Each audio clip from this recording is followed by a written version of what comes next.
Un cordial saludo a todas las personas que están escuchando. Este es un programa especial de autores de historia en conmemoración del 25 de noviembre,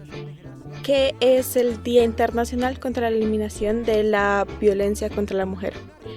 Esto es en honor a las hermanas Mirabel, activistas políticas y revolucionarias dominicanas que se enfrentaron a la dictadura de Rafael Trujillo. Esto siendo parte del movimiento revolucionario del 14 de junio. En 1960 son brutalmente asesinadas por la dictadura a manos de los servicios de la inteligencia. Este acontecimiento fue tan importante para la memoria histórica y la lucha feminista que en 1981, en el primer encuentro feminista latinoamericano y del Caribe, celebrado en Bogotá, se establece este día como el Día Internacional contra la No Violencia contra la Mujer. Y en 1999 se declaró de manera oficial. Para este programa tenemos 4 invitadas. La profesora Mabel, que es doctorada de aquí de la Universidad Nacional, y el grupo de Género e Historia del departamento. Entonces, comencemos. ¿Cómo se ha estudiado el género en la historiografía? Bueno, antes que nada quería saludarlas y agradecerles a todas ustedes y a todos y todos los integrantes del grupo de Género e Historia. Para mí es un verdadero placer volver a casa, a la Nacional, a Unimedios. Y bueno, respecto a este tema de cómo surge la categoría género en la historia, hay una conexión muy fuerte que existe entre la historia de las mujeres, que es la antecesora de este tipo de historiografía, y la historia con perspectiva de género. La historia de las mujeres pues se interroga por el lugar de las mujeres como actoras sociales de la historia ante una historiografía que clásica, tradicionalmente había, digamos, como metido en un solo saco a mujeres y a hombres, o incluso mucha de esa historiografía invisibilizaba a las mujeres. Entonces, primero la historia de las mujeres hace esa reivindicación, y luego la historia con perspectiva de género, que viene del movimiento feminista. Básicamente lo que se va a preguntar es por la forma como se ha constituido social y culturalmente la diferencia sexual, ¿no? Ese es realmente pues como su sustrato, y es una categoría muy potente que al mirar en relación a hombres, mujeres y diversidades sexuales, y tratar de identificar históricamente cómo se han diferenciado discursivamente a través de los roles, etcétera, nos permite ubicar a cada quien en su historia, en la historia, y recuperar para la historia a diversos actores, no solamente las mujeres, sino también las diversidades sexuales y las virilidades, las masculinidades que pues han tenido pues un lugar hegemónico en la historiografía. A mí también me gustaría añadir que siento que parte de lo que ha hecho la perspectiva de género en la historiografía es cuestionarse un poco la historia, como se ha contado hasta el momento, y como decía la profesora, darle visibilidad a nuevos actores y actoras sociales que en algún momento fueron silenciados o silenciadas, y que igual sus huellas hasta el momento están un poco dispersas. Siento que igual acceder a las fuentes para poder recuperar las voces de otras actoras y actores pues es un gran reto que tenemos ahorita en la historiografía, pero siento que la base de todo es en cuestionar cómo entendemos la historia y cómo se ha escrito hasta el momento. Otra cosa es que tanto la historia de las mujeres como la historia con perspectiva de género son una respuesta a la construcción de un paradigma, ¿no? De que se considera la experiencia masculina como la experiencia referente y por tanto la única que es válida y que merece ser escuchada. Y digamos que a partir de eso, la historiografía de género, la historiografía con perspectiva de género se ha movido mucho, y comprender que no se trata solamente de este modelo muy binario de hombres y mujeres, sino que cada vez entran más experiencias de memoria trans, experiencias de memoria no binaria, y creo que eso también es algo que deberíamos rescatar. Entonces, esto sirve como una herramienta analítica para la historiografía. Entonces, ¿cuál es la importancia de la interseccionalidad, como pues han planteado, de incluir más visiones y en el estudio de género histórico? Yo creo que la categoría género, al preguntarse por la construcción social y cultural de la diferencia sexual, y vinculada con la interseccionalidad, que lo que hace es decirnos, vamos a mirar no solamente, digamos, a la mujer o al hombre como un solo individuo, como algo uniforme, sino que están atravesados por género, clase y etnia o raza, o digamos en el periodo colonial por estamento, más que por clase, nos permite ver la diversidad de mujeres, la diversidad de hombres y la diversidad dentro de las diversidades sexuales, ¿no? Esto también pues conectado un poco con tendencias más contemporáneas como la decolonialidad, nos hace ver que,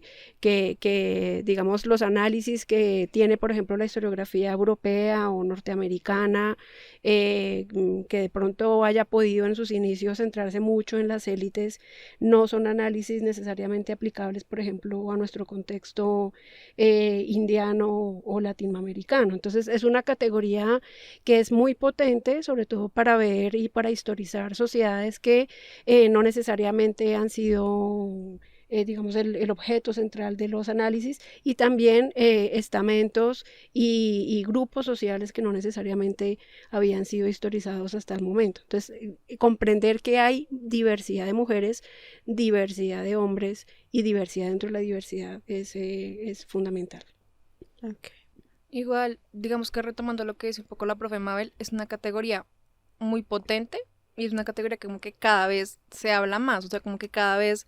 es menos posible como que la gente conciba hacer historia con perspectiva de género sin tener una perspectiva interseccional. Sin embargo, creo que también es una categoría que deberíamos tomar con pinzas. Digamos que los primeros tratados sobre interseccionalidad suelen tener una perspectiva como muy estadounidense y suelen tomar esta medida como de que la división racial, la división de clases es muy binaria. Mientras que, digamos que el contexto latinoamericano, ahorita la profe Mabel hablaba de estamentos, tenemos muchos estamentos que se jerarquizan de muchas maneras. Incluso si lo llevamos a la contemporaneidad, las experiencias raciales, por poner un ejemplo, en América Latina tienen sus propias particularidades que se miden por el colorismo, el faccionismo, como que mantenemos una escala, aunque la blanquitud se mantiene como el estándar. Y creo que complejizar un poco esta visión binaria es algo que han intentado las apuestas de coloniales, pero que todavía falta como revisarlo un poco más. Pues yo quisiera agregar que esta es una categoría que es muy potente, como mencionó Ana María, pero que aún está en construcción y aún hace falta que se trabaje desde muchas perspectivas. Por poner un ejemplo, la categoría de heteronormatividad, de interseccionalidad con enfoque en heteronormatividad, es una categoría que en la última década ha tenido un auge muy importante, pero que lastimosamente se ha enfocado en experiencias masculinas. Y yo pienso que, al menos en el caso colombiano, es necesario que se abra la perspectiva también hacia experiencias de homoerotismo femenino, a experiencias de personas trans. Pienso que es una categoría que tiene que seguir ampliándose y tiene que seguir diversificando su mirada, especialmente en Colombia. Para cerrar la pregunta, a mí me gustaría añadir que lo que nos trae un poco la categoría de la interseccionalidad es complejizar un poco también la forma en que hemos entendido la historia e incluso más allá del género, ¿no? Y que todo esto no se entiende de una manera lineal, sino que por el contrario, como decía Ana, los procesos históricos en las diferentes partes del mundo y en diferentes épocas han sido totalmente diversos y diferentes, y lo que nos permite la interseccionalidad de alguna manera es ir a esos contextos particulares y agregar otras experiencias, otras cuestiones que de pronto en el género no eran tomadas en cuenta ni en general pues por la historiografía. Ok, pues ustedes ya tocaron este tema de que en cada espacio, cada lugar es muy distinto. pero en el caso específico de Colombia, ¿cómo se ha trabajado la historia desde el género? Bueno, aquí hay que remitirse un poco a los grandes aportes que ha hecho la Escuela de Estudios de Género de la Universidad Nacional, que ha sido, digamos que pionera de muchas maneras. Hablar de académicas como Susi Bermúdez, como Luz Gabriela Arango, como Marimelda Ramírez, como Guiomar Dueñas, que abrieron camino precisamente con esa historia de las mujeres, y en su calidad de feministas son ellas quienes empiezan a introducir la categoría género en los análisis históricos, ¿no? Entonces, reconocer pues que hay digamos una escuela que nos antecede al momento que estamos viviendo en este momento. Y es precisamente más desde la historia de las mujeres, ya desde la historia de las mujeres con perspectiva de género, y también desde la sociología, un poco también con la Escuela de Estudios de Género, con la historia de las masculinidades, que se empieza pues como a introducir de cierta manera esta categoría. Como comentaban las compañeras de mesa, la categoría género que interroga las diversidades sexuales en Colombia, por lo menos esa aproximación es relativamente reciente. Mucho por hacer en el caso de las diversidades sexuales más asociadas a lo femenino, pues también muy asociada a esta categoría de alguna manera a la historia del delito y a la historia de las transgresiones, ¿no? Que es algo que deberíamos replantearnos, porque la historia de, por ejemplo, de las diversidades sexuales tiene que hacerse a partir de esa aproximación criminológica, si se quiere, que ya lo habíamos discutido alguna vez en el semillero que tenemos en Magdalena, en el que aquí nos acompañan varios compañeros que pertenecen a ese semillero, cómo eso le resta la posibilidad digamos, de aproximarse a estos individuos como sujetos históricos, si se hiciera más desde la vida cotidiana, si se hiciera más desde otro tipo de aproximación, la historia de las emociones, quizás otras serían las respuestas, pero tradicionalmente, por lo menos lo que se refiere a las diversidades sexuales o los temas que vamos a tocar más adelante, por ejemplo, de la violencia contra las mujeres, son temas que se han abordado fundamentalmente desde lo criminológico, la historia del delito, y pues ahí también tenemos como algunos sesgos que hay que repensarse, ¿no? La historia de las mujeres con perspectiva de género se hizo más, la primera se hizo más desde la historia de la vida cotidiana, quizás, desde la historia pues de las élites, porque se hablaba más de las mujeres de las élites, pero luego ha ido migrando hacia más la historia del delito y la transgresión, y creo que eso es algo que deberíamos mirar de manera crítica. Y respecto a lo que dice la profe Mabel, digamos que estos primeros estudios sobre mujeres suelen ir muy ligados a la esfera privada, ¿no? Como a comprender las experiencias de la familia, y pues dentro de ese entorno de la familia comprender a las mujeres. Y digamos que tratar de dejar ese enfoque de lado es lo que nos ha llevado a este enfoque más médico, más medicalizado, por decirlo mejor, y más criminológico, como que en un intento por no encerrar a las mujeres en el estudio de la vida privada, lo hemos llevado a la vida pública desde la mirada de la transgresión, de un deber como moral, si se puede decir así, que es la vida privada. O sea, como que en un intento por dejarlo, lo que hicimos fue reforzar la dicotomía. Entonces, siguiendo esta línea, ¿cómo la violencia hacia las mujeres se ha estudiado, se ha visto, teniendo en cuenta esa sectorización del estudio de las mujeres, por así decirlo? Bueno, no sé si variamos o seguimos así, que es como muy vertical, que siempre contesté yo. Sí. Digamos, para responder esa pregunta, yo me remitiría un poco también a la forma en la que nosotras nos acercamos a hacer estudios sobre el género, y siento que para poder llegar a hacer este tipo de estudios ya nos enfrentamos a ciertas violencias que nos encontramos en la academia, ¿no? Entonces, como a la deslegitimación de nuestros trabajos, al cuestionamiento constante. De hecho, nosotras lo vivimos con Valentina en una clase de cuestionar. Nosotras estábamos trabajando, éramos las únicas que trabajamos un tema de género y cuestionarnos solamente a nosotras porque estábamos trabajando precisamente sobre eso. Son cosas que nosotras también, no solo como historiadoras, sino también como feministas nos tenemos que enfrentar a ciertas violencias para hacer la producción de esto. Y ya respondiendo como tal la pregunta, siento que muchas veces la violencia contra la mujer el estudio sobre las violencias contra la mujer y las violencias de género reproducen ciertos estereotipos en los que las mujeres siempre quedan muy victimizadas, su agencia se ve muy reducida y nos hace como un debate un poco mucho más amplio de todas las repercusiones que esto tiene en el ámbito social, en el ámbito legal y ya. Sí, dale. Yo quisiera ampliar lo que dice Alejandra sobre cómo empezar a responder esta pregunta desde las propias violencias que nosotras podemos vivir en la academia, y es que en particular en este semestre que hemos hecho un esfuerzo por iniciar nuestras investigaciones con perspectiva de género, nos hemos encontrado con esta pregunta constante sobre el anacronismo y cómo los conceptos que propone la perspectiva de género, mucha gente los toma como anacronismos y los cuestiona y los pone en tela de juicio, pero no lo hace con otros conceptos, por ejemplo, de la historia económica o de la historia política, o otros conceptos que para ciertos estudios históricos también pueden ser anacrónicos. Y este debate nos ha costado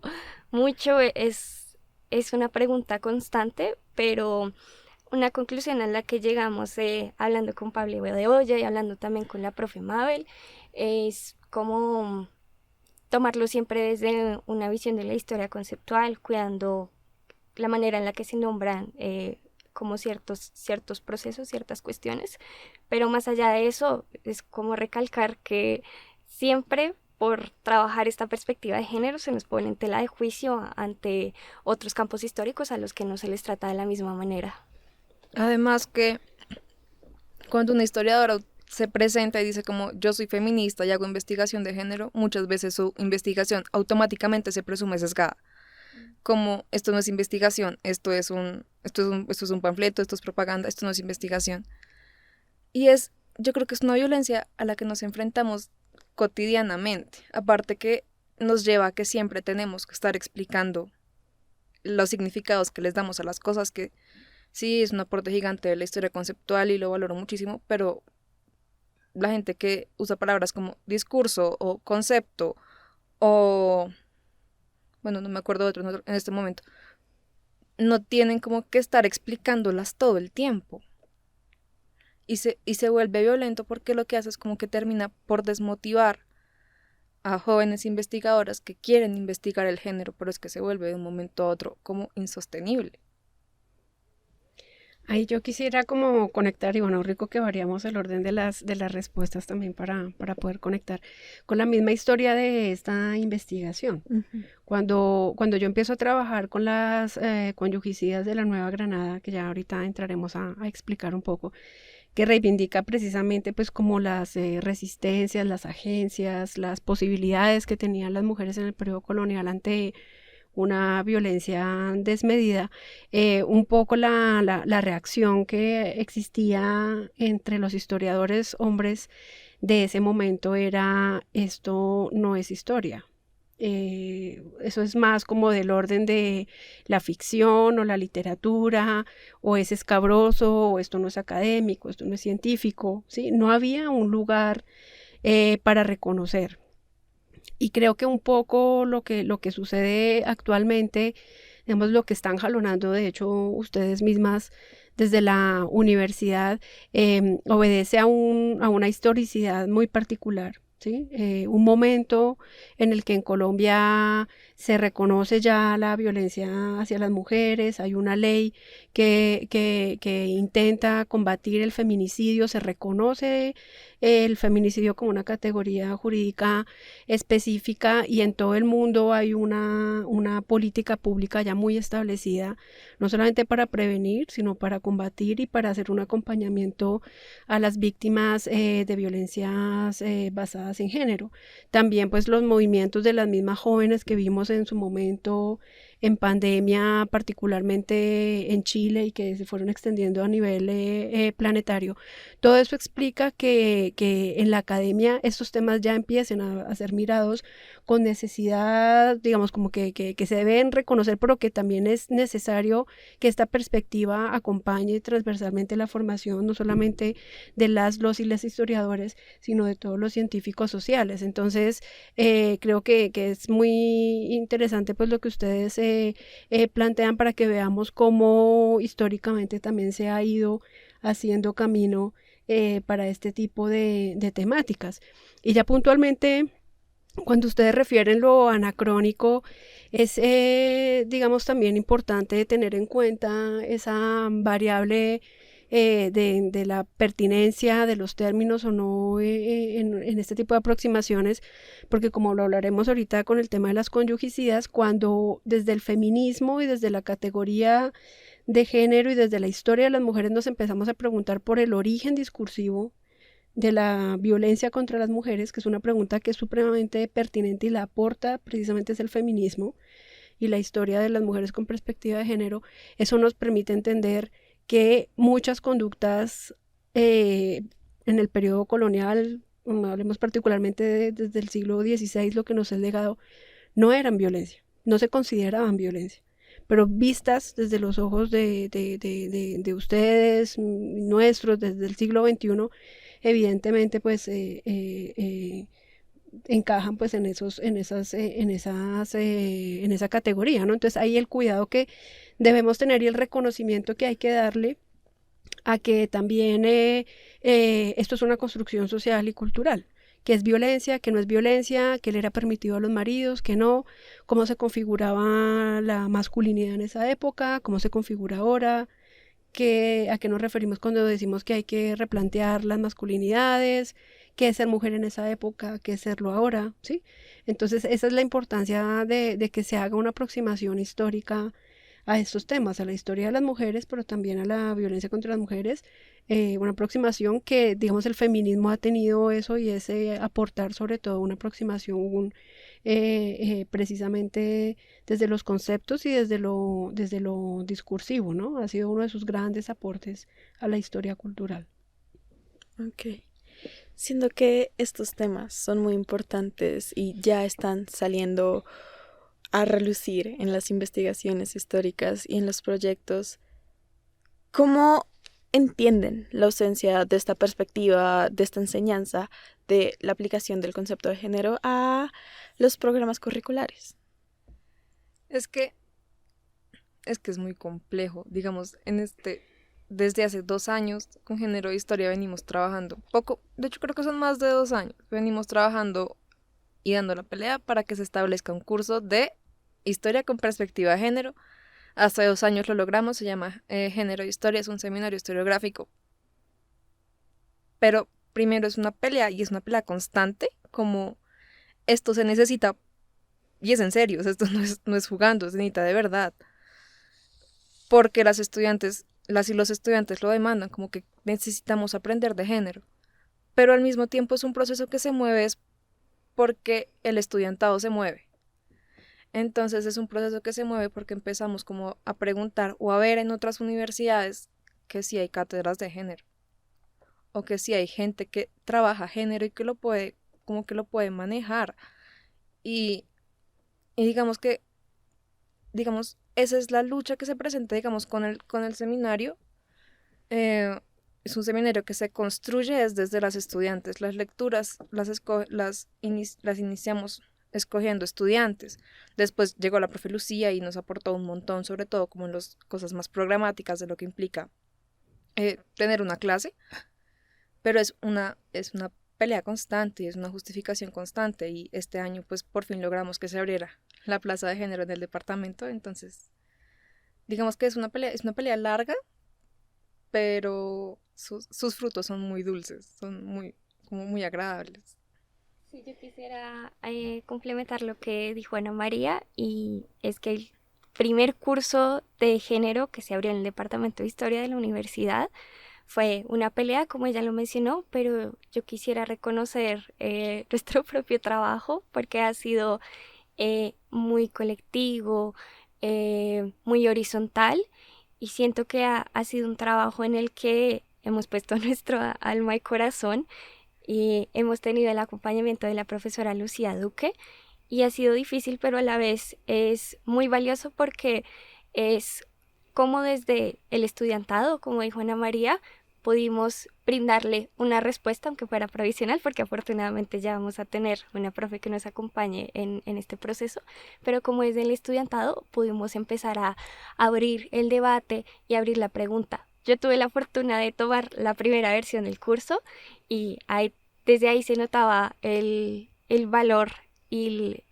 el cariño que le habían puesto las compañeras del grupo de género a la clase, como una apuesta colectiva, como una apuesta horizontal. Y una cuestión que hablábamos en la clase, pues hablando precisamente de Joanne Scott y de cómo ella es pionera en los estudios de género, nosotros vimos una entrevista en la que ella decía que la pregunta por el género en la época en la que ella publica su artículo Género como una categoría para el análisis histórico, fue un momento en el que, si no estoy mal, ella se encontraba estudiando en Canadá, y de parte del estudiantado, de parte de sus compañeras, de parte de otras docentes, estaba surgiendo esta necesidad, y siempre ha sido, y desde ellos fue una construcción colectiva, y pienso que es algo que hasta el día de hoy se mantiene, como desde nuestras propias inquietudes podemos lograr estas grandes apuestas.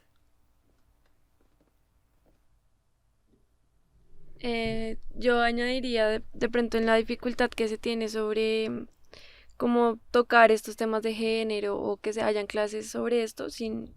claro que, o sea, reconociendo pues el trabajo que se ha hecho desde el estudiantado, pero que igual ha sido un esfuerzo muy grande y ha sido una lucha igual que ha traído pues una batalla muy larga. Y esto yo lo entendería por lo menos acá situado en el Departamento de Historia de la Universidad Nacional en varias cosas. Primero, que las estudiantes y les estudiantes son la minoría en el departamento, y que la planta docente en gran parte, pues por lo menos antes, no estaba muy interesada en abrirle espacio a estos tipos de estudios de género, lo cual dificultaba pues primero el interés y segundo la continuidad de este tipo de estudios de género, ¿no? Y van desde las cosas como más grandes, como más estructurales de los docentes, de las prácticas culturales, de una sociedad patriarcal y machista, hasta las dinámicas de los salones, las dinámicas entre compañeros y compañeras. Son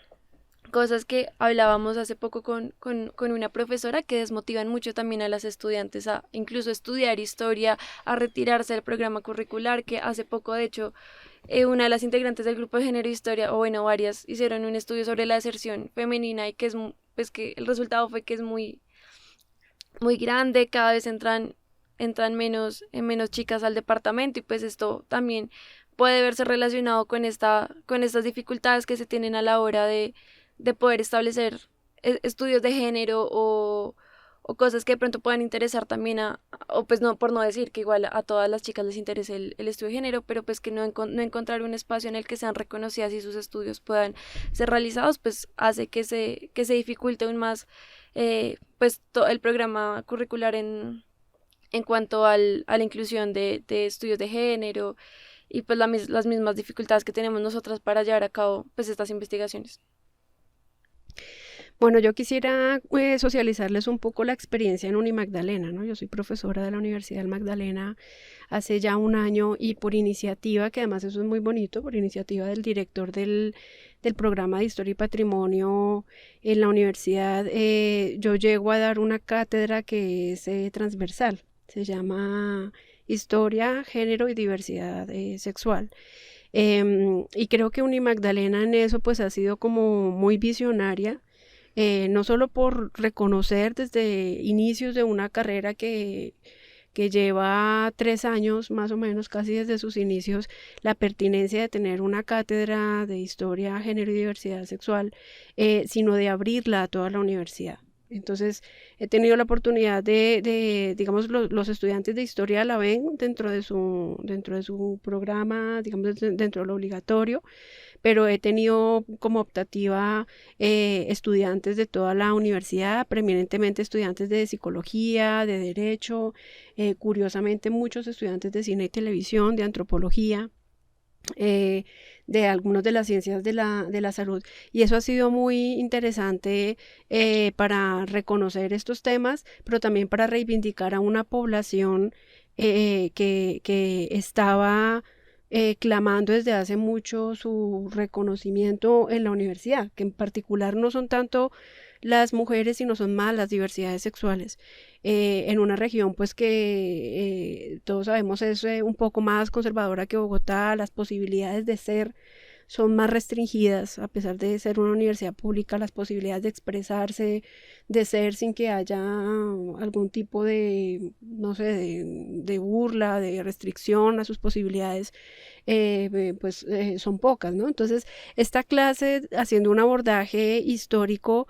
les ha permitido a ellos aproximarse a autores como Pablo Bedoya, a autores como Felipe Caro, que desde la historia se interrogan también por otra población que no necesariamente ha sido objeto de una mirada histórica, y les permite comprender también desde qué lugar se han construido y a qué tipo de violencias, ahora que estamos hablando de violencias, se han enfrentado a lo largo de la historia, ¿no? También, por ejemplo, con los textos de Felipe, reconocer todo lo que les ha costado el movimiento organizativo, pues cosas tan elementales como que exista un día del orgullo gay, y que hay detrás de todo eso, ¿no? Que históricamente responde a un proceso histórico y social que no es digamos, solamente lo que podemos ver a simple vista, sino que hay un proceso. Entonces creo yo que estas perspectivas son fundamentales. La Universidad Nacional en la sede de Medellín, con la profesora Ruth López, desde hace muchos años, décadas, tiene o inició con un grupo de estudio, un grupo un semillero de investigación, como el que tenemos las universidades del Magdalena y del Valle, y al cual han ingresado también estudiantes de la Nacional. Y ese espacio fue un lugar de posibilidad para grandes investigadores que tenemos ahora, como Pablo Bedoya. Entonces, creo yo que es un tema que debe tomarse pues con mucha seriedad, y pues garantizarlo no solamente para las carreras de historia, no solamente para las ciencias sociales, sino deben ser materias, asignaturas transversales, desde las cuales pueda, no sé, interrogarse un estudiante de medicina, que es tan importante, por ejemplo,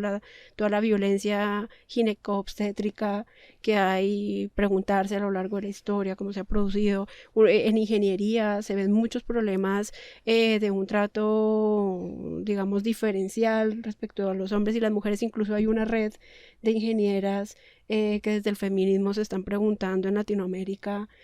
por este tipo de violencias basadas en género en la ingeniería. Entonces, creo yo que es una perspectiva que es fundamental para todas las disciplinas, y pues si bien el primer logro de ustedes es tener una asignatura para el Departamento de Historia, la apuesta de las universidades públicas, por lo menos, y luego las privadas, o de las privadas y las públicas, ha de ser tener esto como una asignatura fundamental para todas las carreras. Otra cosa es que, digamos que la irrupción del género como categoría de los programas curriculares también se ve como en un proceso muy parecido al que lleva las luchas de género en la vida pública, que suele ser como grupos muy pequeños, inicia por los laditos y cuando te das cuenta todo estalla, se organiza y se logran cosas. Y creo que es algo que tampoco deberíamos olvidar respecto como a nuestro propio proceso en la sede de Bogotá. Desde la historiografía, ¿cómo se puede renovar el estudio de las fuentes para dar cabida a las vivencias de las mujeres y hacer el proceso investigativo más amplio. Bueno, yo trabajo lo colonial y en lo colonial las voces de las mujeres son difíciles de rescatar, ¿no? Y digamos que la historia de las mujeres inicial pues se basaba era más en los diarios íntimos, las testamentarias, fuentes digamos donde se podía rastrear sobre todo a las élites, ¿no? Las mujeres de élite que pues tenían una serie de privilegios. La forma de rescatar a las mujeres desde abajo ha sido precisamente la criminología histórica, el estudio de las transgresiones sexuales, digamos, hablando de amancebamientos, concubinatos o otro tipo de transgresiones sexuales en las que se incorporaría pues el hecho de la diversidad sexual. Pero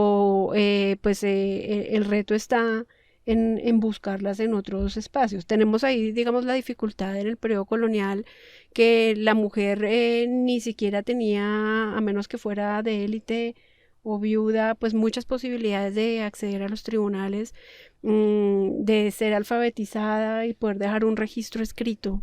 Entonces, para periodos muy remotos como el periodo colonial es un reto mayúsculo, ¿no?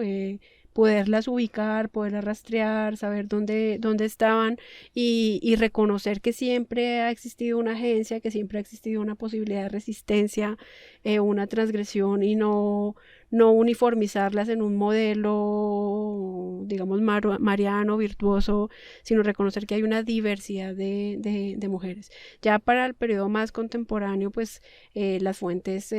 son variadas, ¿no? La prensa, la producción intelectual, el movimiento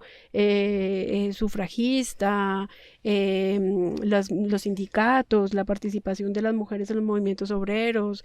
Hay más posibilidades, ¿no? Pero digamos en el periodo que yo estudio y precisamente por ahí supongo yo, esa es la explicación de que la historia de las mujeres en el periodo colonial o en la edad moderna comience precisamente pues como por esas mujeres de élite, ¿no? Que eran como las fuentes que estaban a la mano y a las otras mujeres pues las maneras de encontrarlas en lo judicial. Entonces pues hablo como desde mi experticia que es este rango entre el siglo XVI y el siglo XIX, comienzos del siglo XIX. A mí me gustaría agregar algo pequeño. Igual siento que los métodos y las formas en las que nos acercamos a la historia, pues igual están de una manera como muy específica, como las fuentes escritas y bueno, todo este tipo de metodologías que de alguna manera se vieron desde un lente un poco más masculino, pero en un libro que leí una vez, se llama Las armas de los débiles. James Scott decía que siempre van a existir resistencias cotidianas y es parte de lo que decía la profe. No se puede como tampoco invisibilizar la agencia que pudieron haber tenido en las diferentes formas que posiblemente no estén escritas, que bueno, se pudieron haber perdido entre comillas, pero recuerdo que este autor decía que parte de la resistencia es estar en constante tensión entre el poder y digamos las bases de alguna manera. Y que en esos acuerdos, en la oficialidad, siempre quedan un poco los rastros de esas resistencias que se pudieron haber ejercido, ¿no? Entonces, no sé, por ejemplo, en una época más reciente, la ciudadanía de las mujeres que se le atribuye a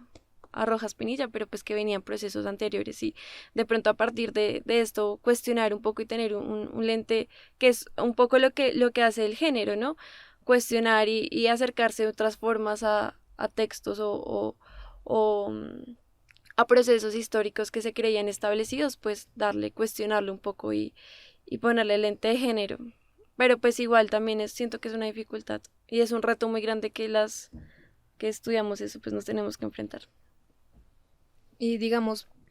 más llevándolo al siglo XIX, otra fuente que se convierte en muy valiosa suele ser la literatura, ¿no? Como estos textos o estos primeros escritos que si bien los publican mujeres de élite, porque pues saben leer y escribir, además tienen el recurso para publicar un texto y ponerlo a circular, también permiten como ver una visión femenina, aunque sea una visión femenina de clase alta, de cómo se veía esta sociedad o cómo se veían ellas dentro de esa sociedad. Y no es una fuente que uno reivindique muy seguido. O sea, la literatura como fuente suele verse como para sacar apartes o para hacer como un análisis discursivo muy estructurado, pero no se trabaja tanto como fuente para poder mirar estas miradas femeninas del mundo. Yo quisiera agregar un pequeño comentario sobre la diversidad de fuentes, en especial las que surgen en el siglo XX, y pienso que son fuentes en las que es importante cuestionar sobre todo roles de género, estereotipos de género, y quisiera poner como ejemplo la cultura material, porque, por ejemplo, el estudio de los juguetes para niñas me parece una fuente maravillosa para ver los rastros de estos roles de género que se empezaban a concebir desde muy temprana edad. También lo pienso desde fuentes visuales, como el arte, como el cine, en el que también es importante que se dé más espacio al estudio sobre estos estereotipos, estas visiones que traen tras de sí una violencia muy grande. Entonces, pienso que en especial esto es más sencillo, obviamente, en el siglo XX, pero igual pueden ser fuentes muy interesantes para abrir la perspectiva. Y respecto a lo que dice Valentina, otra fuente valiosísima son la publicidad La prensa. de los anuncios o las páginas para señoritas, qué productos se les recomiendan y por qué. Porque digamos que una propaganda no solamente te muestra un producto, sino que te vende la necesidad del producto, el por qué lo necesitas. Y que dice eso de lo que se esperaba que fueran estas mujeres dentro de pues, las diferentes temporalidades. Ahí hay como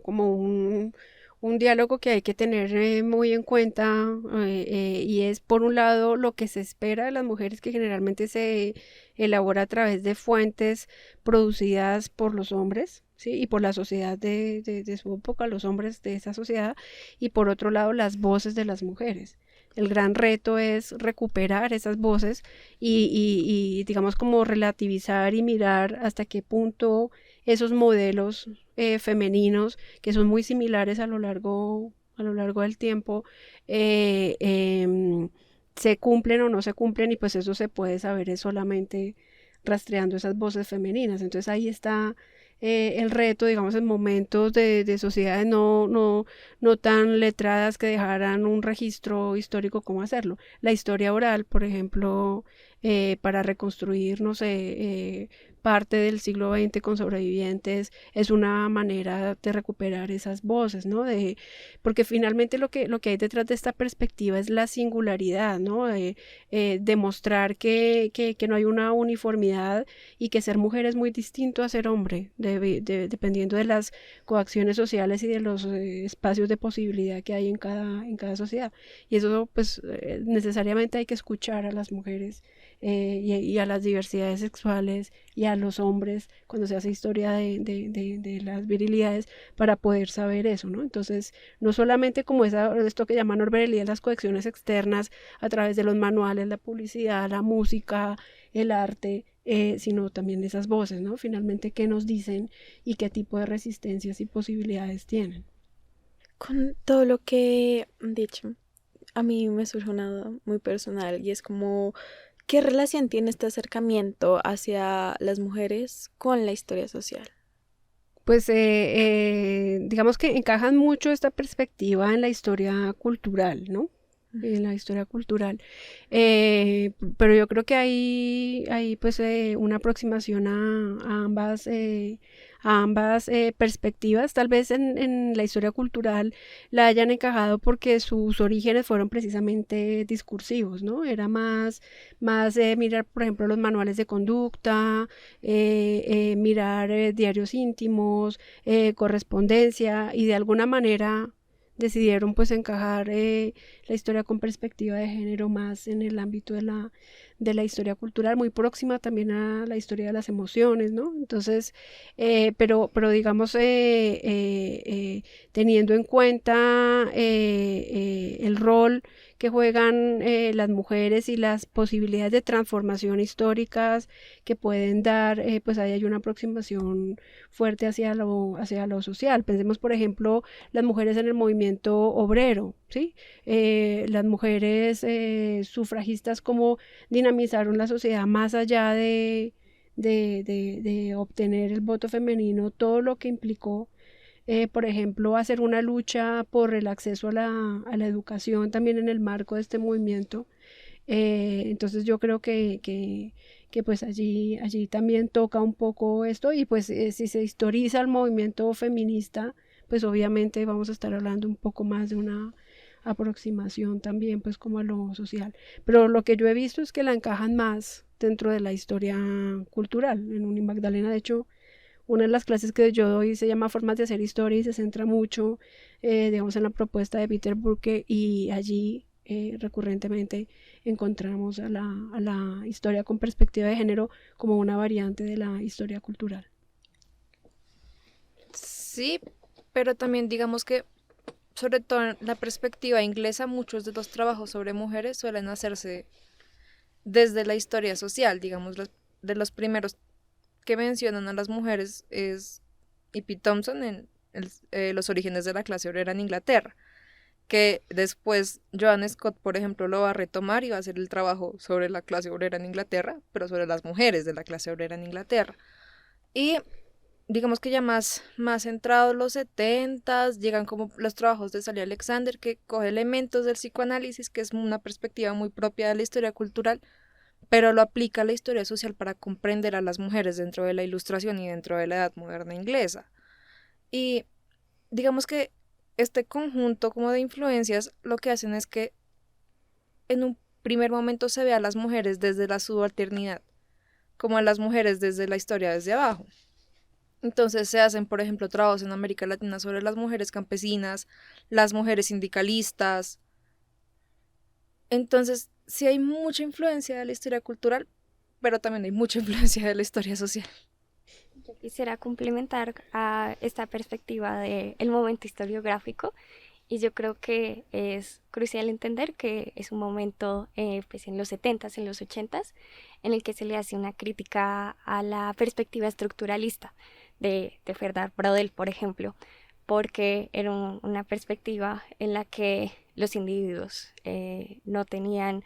importancia en el relato histórico. El texto de Fernand Brodel del Mediterráneo lo muestra perfectamente. Entonces es un momento en el que surge esta crítica y el intento de volver a poner en un primer lugar las voces de los individuos. Así que es un momento en el que surge la historia de género, pero también la historia de la infancia, o la historia de otros tipos de experiencia en los que nuevamente el individuo vuelve a tener peso en el relato histórico, y también está muy relacionado a esta cuestión del giro lingüístico y demás, pero creo que en este momento historiográfico es muy valioso porque da lugar a lo que decía Ana María de subalternidades, da lugar a nuevas miradas de la historia, como también la microhistoria, pero creo que es un aporte muy valioso que sigue la tendencia, pero que dio lugar a estos campos de estudio que al día de hoy se siguen fortaleciendo. Bueno, entonces ahora para pasar con su libro, Las conyugaciones de la Nueva Granada, que tengo entendido lo publicó en 2012, quisiera que nos contara un poco de cómo se ha explorado históricamente la experiencia de las mujeres y de las violencias que éstas han vivido. La historia bueno, ahí hay, digamos que recuperar un poco de lo que habían mencionado ustedes al comienzo. Esta es una apuesta por reconocer también el lugar que la mujer ha ocupado dentro de la violencia conyugal, que después pues se va a explorar más a profundidad en Morir de Amor, violencia conyugal en la Nueva Granada, siglo XVI al XIX, para hacer, digamos, un guiño un poco a lo que Michel Perrault nos ha dicho, y es que hay que salir del eterno victimismo, ¿no?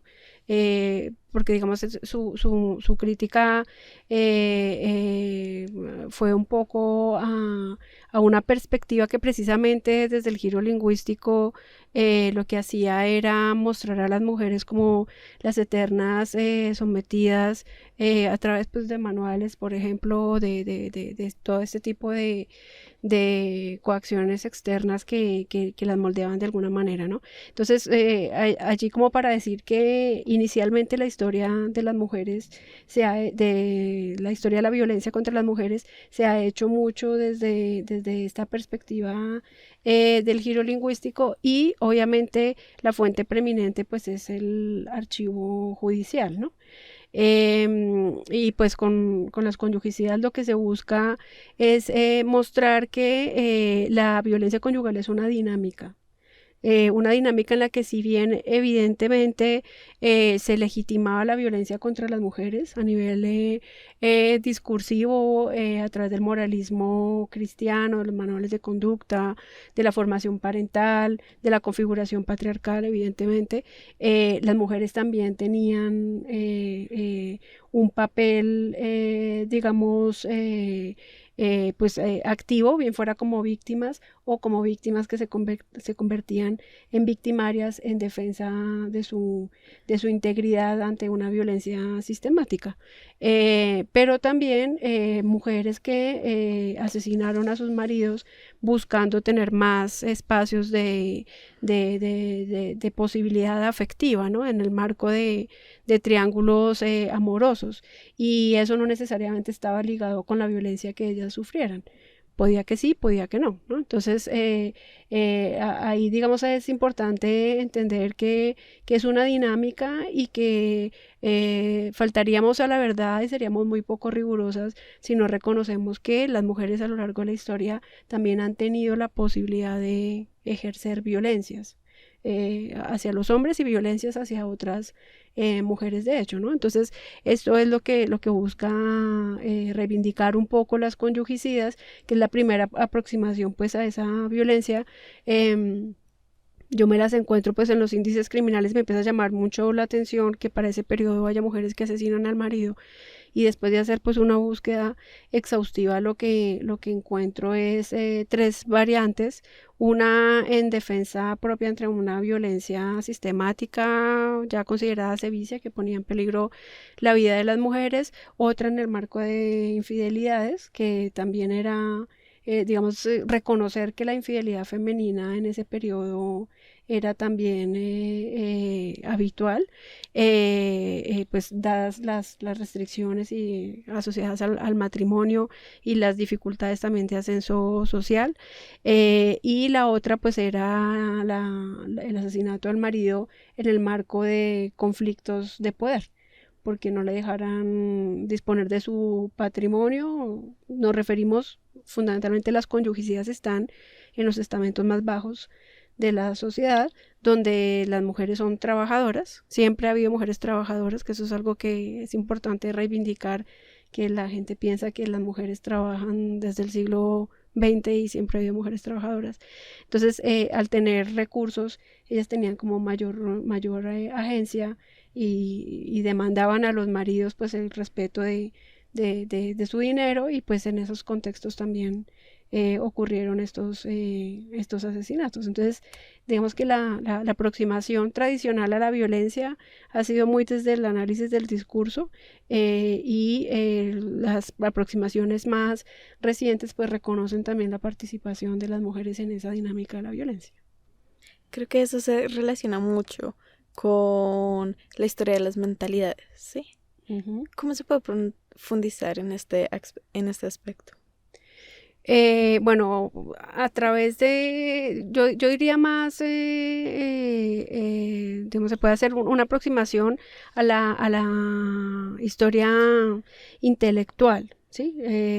Digamos, si vemos esos manuales que funcionaban como una coacción externa, como una forma de uniformizar y decir cómo deberían ser las mujeres, Estamos hablando específicamente de las conyugicidas. Allí lo que vamos a ver es una aproximación a cómo los hombres habían de cierta forma intelectualizado lo que debía ser la mujer, ¿no? Y aquí sí hablemos de una mujer de cierta manera uniforme, porque ellos no estaban pensando necesariamente en las distintas, los distintos estamentos, ¿no? Estos manuales son pensados inicialmente para las mujeres de la corte, y lo que autores como Norbert Elias nos van a explicar a lo largo del proceso civilizatorio es que van en una dinámica de diferenciación social, pero también de ascenso social, van bajando y se van estableciendo ya pues para toda la sociedad. Entonces es ese ideal de mujer que termina siendo pues digamos uniforme, de hombres de la élite que piensan cómo deberían ser las mujeres en general, ¿no? No se restringen en general. Pues inicialmente lo que se necesita, digamos, como a conductuar o sistematizar, pues es el comportamiento de las mujeres de la élite en un proceso de diferenciación. Entonces allí tenemos manuales, pero no solamente los manuales asociados al moralismo cristiano, sino también los textos de la literatura, el refranero popular, el teatro, la medicina, ¿sí? Hay investigaciones muy buenas que se han hecho recientemente sobre la historia de la misoginia y que nuevamente va muy ligado al tema discursivo y que pues sería pues una historia intelectual de esa misoginia y cómo los hombres de élite en este periodo en la Edad Moderna pensaron en su momento cómo debían ser las mujeres. Y si uno hace un rastreo, pues te vas a encontrar que desde los romanos, desde los judíos, desde los griegos, se estaba reflexionando al respecto, ¿no? Entonces, ahí hay una forma de pensar o de abordar como una historia intelectual del patriarcado en esa época, si se quiere, si lo pudiéramos llamar así. Y pues el reto es rastrear nuevamente a las mujeres, qué pensaban las mujeres, qué consideraban las mujeres, ¿sí? Entonces reconocer que también hubo mujeres filósofas en el periodo de la Ilustración, esa es pues como la gran apuesta, cómo las mujeres empiezan a hablar de una igualdad de los sexos, la reivindicación de que se reconozca su capacidad de raciocinio, que se les permita no solamente formarse en igualdad que los hombres en las ciencias y en las letras, sino también tener una participación política, y cómo va a estar esto relacionado pues con las grandes revoluciones para el periodo que yo trabajo, ¿no? Nuevamente me circunscribo un poco pues como a lo mío, ¿no? Entonces creo que por ese lado tocaría un poco la historia intelectual ya desde los expedientes judiciales pues es mucho más fácil aproximarse a distintos estamentos para poder hacer esa historia pues muy desde lo clásico que conocemos como la historia de las mentalidades. Okay. Bueno, por último me gustaría saber si quisieran compartir algún pensamiento que tengan sobre esta fecha o sobre el acercamiento con perspectiva de género a la historiografía o algo así. Pues a mí me gustaría agregar, yo creo que dos cosas muy importantes que se han dicho, como recalcarlas. La primera que me parece demasiado importante que nombraba la profesora ahorita, y es pues que las mujeres no solo hemos sido víctimas y que hemos tenido un papel dentro de la historia, también hemos sido criminales, también hemos tenido otros procesos históricos que se han invisibilizado por encajar a las mujeres en cierto estereotipo, y que asimismo al estudiar las diferencias y al estudiar otro tipo de actoras y actores, pues tenemos que también diversificar la forma en la que entendemos las fuentes, acceder a otro tipo de fuentes, como decía ahorita la compañera, con los juguetes, con los discursos, como también diversificar este tipo de investigaciones como en todo el sentido. Y pues que la lucha académica no es solo la investigación, sino también el activismo, y pues que en esa estamos nosotras. Y agradecerle y darle la bienvenida a la profesora al departamento. Realmente yo creo que todas estamos muy contentas desde que recibimos la noticia y nada. No, y recordar que, pues, una como historiadora y como feminista pelea contra la violencia todos los días, ¿no? Y le hace frente todos los días. Cuando yo entré al departamento me acuerdo mucho que mi profesor que me dictaba clase los lunes a las 7 de la mañana, me dijo una vez que había un montón de vertientes de la historia y que la historia de género eran mujeres que se quejaban. Si algo he pensado yo este 25N es que es un momento para hacerle frente a esa violencia académica y reivindicar nuestro lugar dentro de ella. Porque la academia también es un espacio nuestro. Y el abordaje del género también es un espacio nuestro. Retomando lo que dicen Ana María y Alejandra, también he pensado en este 25N que ojalá podamos seguir construyendo espacios seguros en la academia, espacios en los que nuestras voces son reconocidas y son valoradas. Hace poco una compañera, un profesor le dijo que el género solo se estudiaba por moda y pienso que no debería ser así. Pienso que ojalá se puedan abrir más espacios en los que nuestras voces sean reconocidas y se reconozca su valor en la historiografía, porque al fin y al cabo nuestras investigaciones responden a vacíos historiográficos y vacíos que deben dejar de existir, porque como mencionaba Ana María al principio, la historia se ha construido bajo un paradigma y nosotras tenemos este rol tan importante de generar una ruptura con este paradigma de la visión masculina como una visión universal, y espero que ojalá estos espacios violentos disminuyan, podamos tener espacios seguros. Por ahora ya es muy valioso tener en nuestro departamento una clase, una profesora que puede tomar también, acompañarnos en este proceso. Y yo también quisiera darle la bienvenida a la profesora. Todas estamos muy felices de tener este espacio que sin duda alguna le va a brindar esta perspectiva tan necesaria al departamento, porque también es una pelea el tema de quién nos va a dirigir el tema, quién nos va a ayudar, quién nos va a acompañar. Así que estamos muy, muy contentas y nada, muchas gracias por el espacio. Bueno, yo muy feliz de poder compartir y ya ponerle rostro a muchas de sus voces que pude pues conocer algunas en pandemia, a través de las redes, a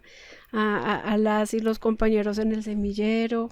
y poderles poner rostro pues es maravilloso saber que vamos a seguir compartiendo también. Y creo yo que el reto, si bien el reto dentro de la academia es inmenso, el gran reto lo tienen todas ustedes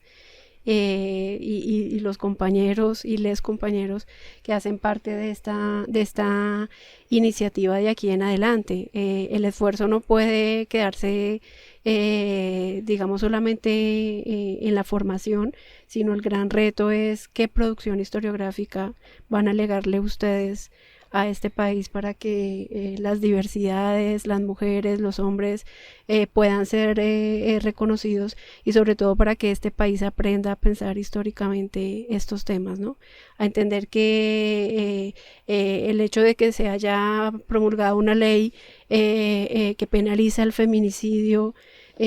o que se hayan dado eventos como los recientes con esta campeona mundial del patinaje y muchos otros casos que se han dado, algunos son muy mediáticos, otros pasan desapercibidos, no son fenómenos recientes. Hay una construcción histórica que se ha hecho muy desde lo discursivo, por una construcción histórica que se ha hecho y que ha materializado ese tipo de violencias como la que se conmemora hoy de las hermanas Mirabal, una estructura muy grande que ha permanecido a lo largo de los siglos y que es muy difícil de desmontar, y pues esa conciencia histórica está en manos de ustedes. nosotros como docentes también, pero sobre todo de quienes están egresando. Así que una felicitación por todo lo que han hecho, por todo lo que han logrado, por esta clase, por los procesos que han liderado y por todo, bienvenido todo lo que viene, muy seguramente los textos, los artículos, los libros y los espacios como este de autores de historias que permiten divulgar a través de la ciencia estos logros. Muchas gracias por participar en este programa, gracias por haber aceptado y accedido al espacio. Bienvenida, profe, al departamento, y una invitación a todos nuestros escuchas para interesarse por los temas y para darle un espacio al género en la historiografía y en la vida.